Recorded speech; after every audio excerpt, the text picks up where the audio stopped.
Yeah, I mean, I think, well, so there's like a couple things. There's a seminal moment where I talk about like losing, $100,000 in two hands of blackjack. And like literally it was, 5 minutes. And that was a really interesting crisis of confidence, crisis of sort of everything, right? You think about giving up and you think about that gut punch and that sort of stubbornness or stick to itness that like led me to continue playing blackjack because that happened about 8 or 9 months into my time playing blackjack, and I had played for about 7 years.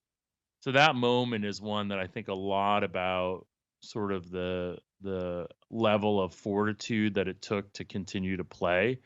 And I think a lot about startups being an incredible, difficult journey, where there are many times that I think that people would think about giving up. They're not all the up and to the right or all like the huge success stories. There's a lot of challenges that come up along the way. And I think one important attribute of an entrepreneur is almost the stubbornness to Hmm. want to continue to succeed, and almost like this irrational confidence at some level. Like, obviously now we see this like, the interesting thing about the FTX story and the why is my mind blanking? The woman Theranos.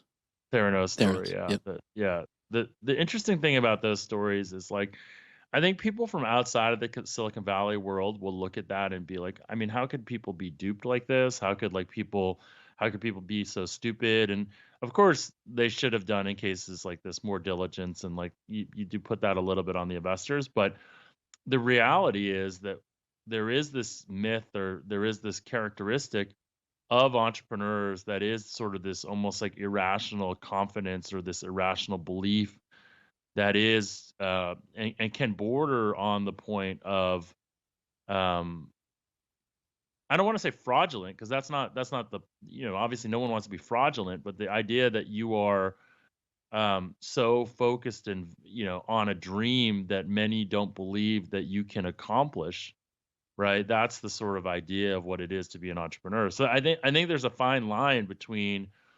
a visionary entrepreneur and what ends up happening with like the WeWorks and the Theranoses and the FTXs of the world, right? And Yeah. I don't I know that you may say fine line. There's clear lines, as an entrepreneur, I know what I would never have done, right? And like I know, but you are trying to sell yourself, and you're trying to sell the dream of what you're building, and sometimes you are probably overreaching on what you're selling, because you're trying very much to convince investors and people that this dream that you have is real.